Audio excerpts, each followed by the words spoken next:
Today I'd like to do a product review of the Thrunite Archer 2A V2 flashlight. Now I know what you're thinking, oh no, not another Thrunite product review. And that's right, this one is a Thrunite, but this is one that I actually started testing a year ago today, and it just kind of came up naturally in the cycle. What I really wanted to do with this product review was test it for an entire year. A lot of the time with the Thrunite flashlights, you'll see them expedited and a lot of videos will come out at the same time. But I really like the design of this one. It's very similar to the Phoenix LD20 flashlight, which I really like and have had for half a decade now, and I thought this might be a good option for something like a bug out bag due to having the common battery cell type in here with the 2 AA batteries.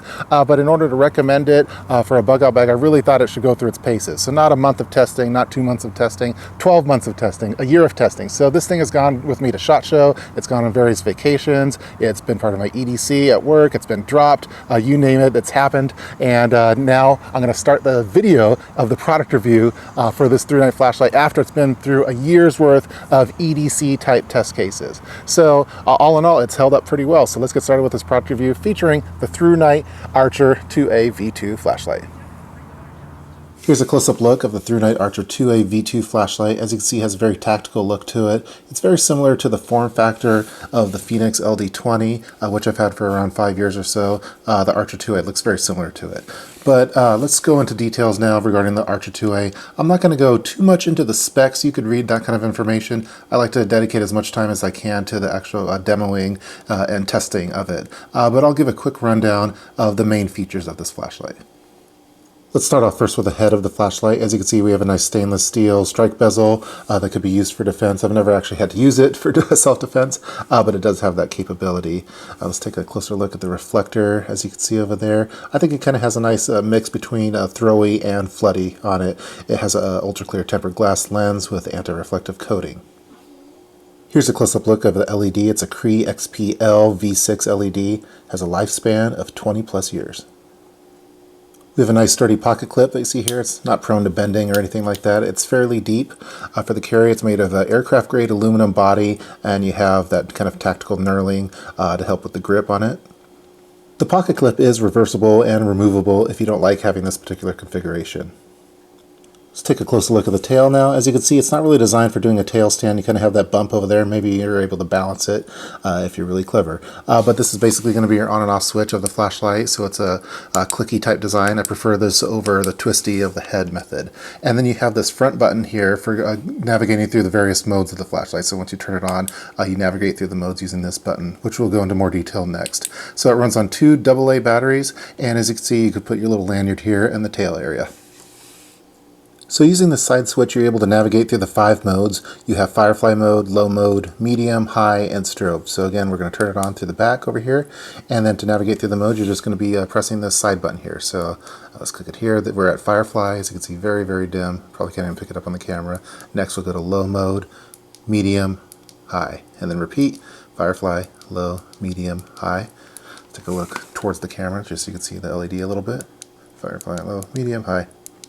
And if you want to go to that strobe mode, all you have to do is do a long press of that side button, and it's going to go straight to that.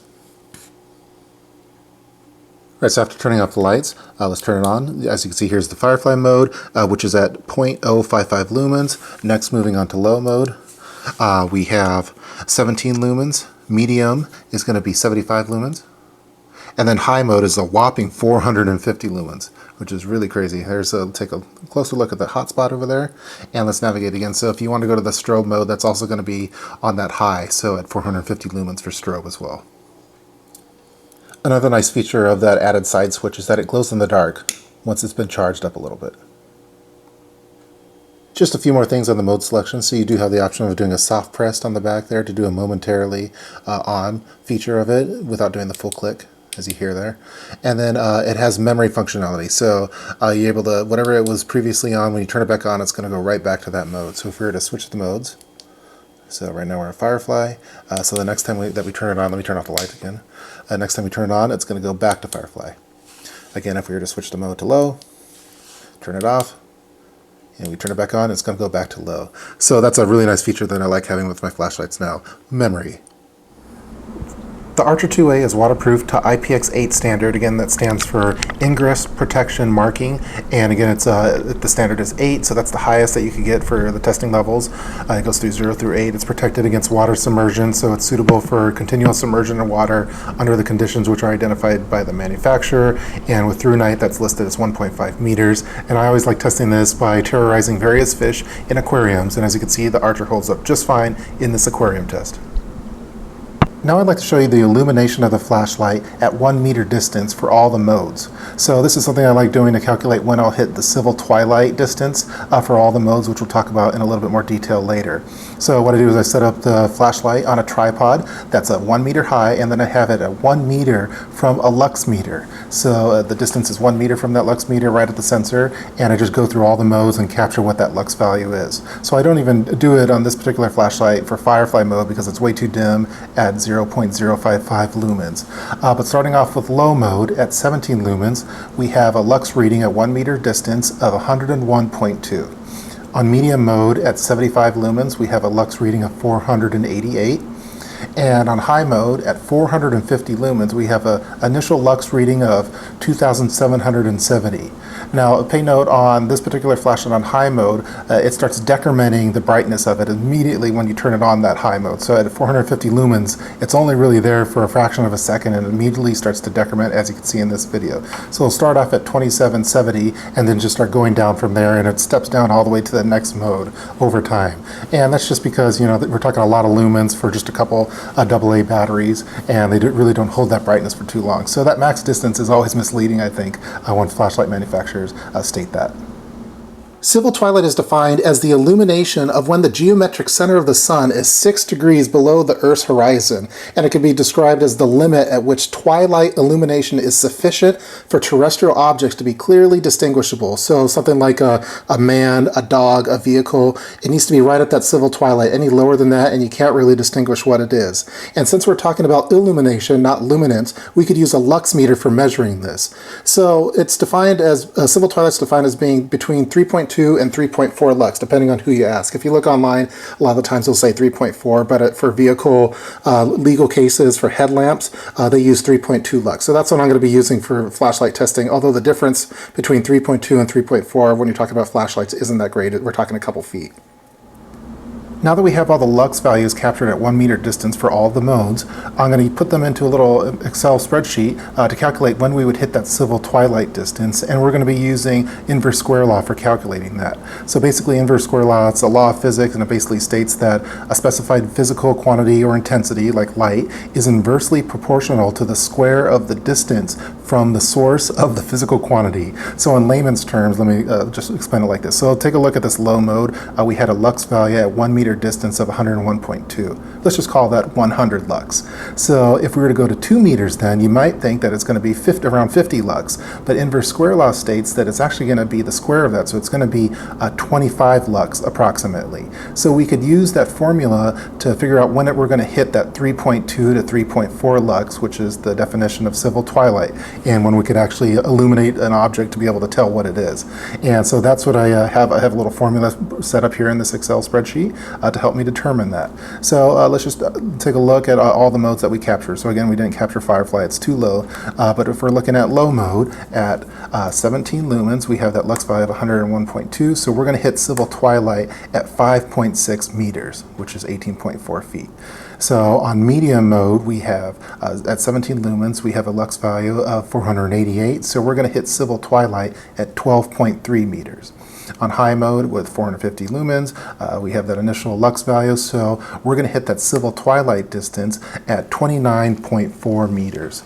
So that really helps us determine when we're actually going to be able to see stuff and how far. For example, Thrunite advertises that it has a maximum distance of 130 meters. And as you can see with my calculations, that's nowhere near that. What they're getting from that 130 meters, that's basically the lowest possible value on a lux meter. And on mine, for example, that's a 0.2 lux, 0.2 lux, and really you can't see anything. You can't see 0.2 lux even if you're at 10 feet away, let alone 130 meters. So that's why I like using civil twilight. All right, now let's do some bad guy illumination testing. So we have Zombie Max over here dressed in his bad guy clothes with crowbar and everything. And we're gonna be testing the throw of the flashlight and the spread of it. So I have some cones placed out here in the field for the maximum civil twilight distances. And we're gonna see how well we can illuminate this bad guy over here. Let's get started. All right, here we have our bad guy on low setting at 5.6 meters. So as you can see, barely visible right at civil twilight. Here's our bad guy on medium mode at 12.3 meters, right at civil twilight. And here's the bad guy on high mode at 29.4 meters. Now you can probably see that reflective sign in the background more than you could see the actual bad guy, but he's definitely there. All right, now we're gonna have the bad guy walk towards the camera with the flashlight on high to see when he becomes visible. So he's gonna be walking right now, and then we'll see when we could see him. Again, he's in all dark clothing, so it's kind of tough. I can definitely see him by eye. There we go. And here comes our bad guy.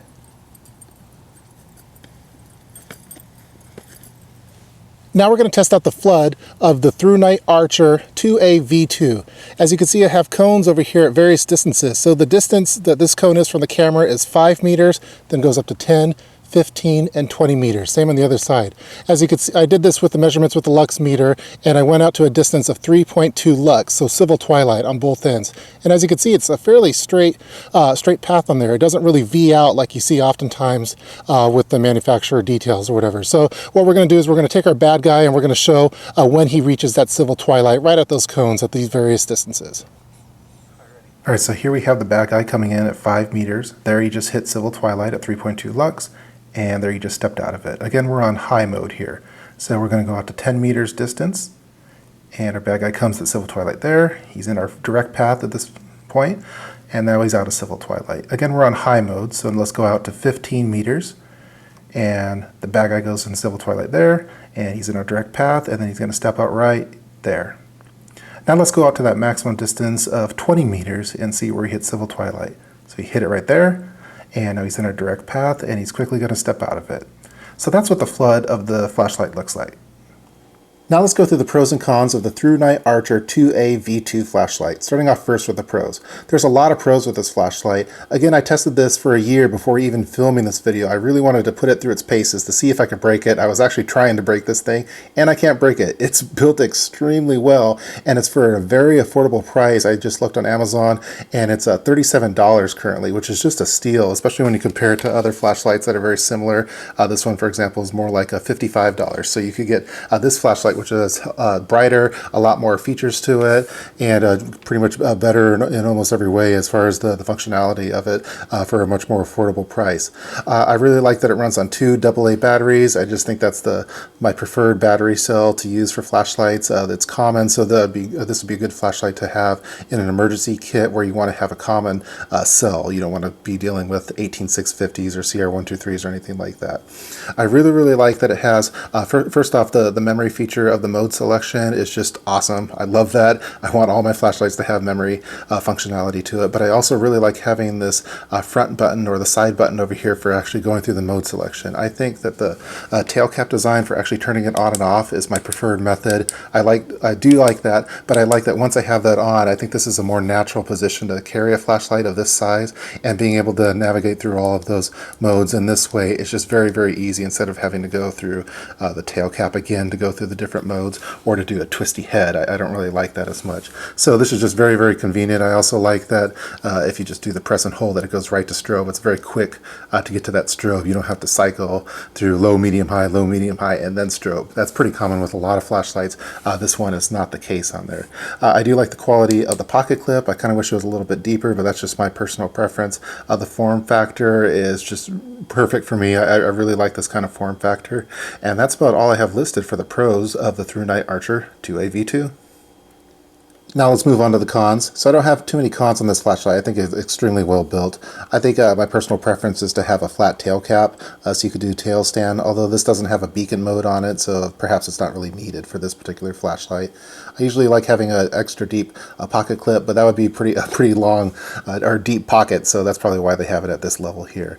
But I guess the main con that I would have with this, and this is kind of more of a pet peeve with me, is I really don't like when flashlights have a high mode that acts more like a turbo mode, where, as we saw in the illumination testing with the Lux meter, that 450 lumens on high really only lasts for a second, and it's just going to start decrementing down from there. That's something that I see common with turbo modes on other flashlights, but with a Thrunite, they treat that high mode kind of like a turbo mode. And then you have that vast difference between medium mode and high mode. So again, on medium mode, we have 75 lumens, and then on high mode, we have 450 lumens. So it's a really big jump. I wish they treated the high mode as a turbo mode, and then that whole step down thing would be acceptable in my opinion, and then had a new mode in there called high at around 200 lumens. So instead of going 75 lumens to 450 lumens, you would go 75 lumens to 200 lumens to 450 on that turbo. And I would just kind of prefer to have that extra mode in there that was more of a true high, so you're not having that decrement down on your high mode. And that's all I have listed for the cons of the Thrunite Archer 2AV2. In summary, this is a really, really nice flashlight made by Thrunite. Again, I put it through its paces. I tested it for over a year before even filming this video. I hadn't done that before with a Thrunite flashlight, and I really wanted to do it with this one because upon initial glance, I really liked the form factor of it, and I wanted it to perform this well, and it did. So it went on flights, it went camping, it was part of EDC, it was rolling around in various backpacks, in the car, in water, dropped, various battery changes, you name it, it's gone through it, and it's performing exactly as it did when I initially got it a year ago. So I'm impressed with that. It's definitely a win by Thrunite. I definitely think that they should keep this design and form factor and just ride with it for a few years. Similar to what, with Phoenix, they have, for the Phoenix LD, they have various accessories that they now include on here with like a cone and a red top to it as well. I think that Thrunite should do the same with this one. It's a win for me. So I like it so much that I'd like to give it away to a lucky subscriber, but as you can see, this one kind of has its nicks and bruises and everything over the years worth of testing. So I have a brand new one over here to give away to subscribers. So let's do a quick little flash giveaway contest. We'll have it run for 24 hours. So I'll put all the details on how you could win this particular flashlight in the description box below. Make sure you check that out. It'll be very simple. All you have to do is leave a comment. So check out the description box below and how you could win this brand new version of the Thrunite Archer 2AV2. That's going to do it for this video featuring the Thrunite Archer 2AV2. I hope you guys enjoyed watching this. Special thanks to our bad guy, Zombie Max, for volunteering on the Civil Twilight test. Please feel free to leave any kind of comments below in the comment section, and we'll see you guys next time. See ya.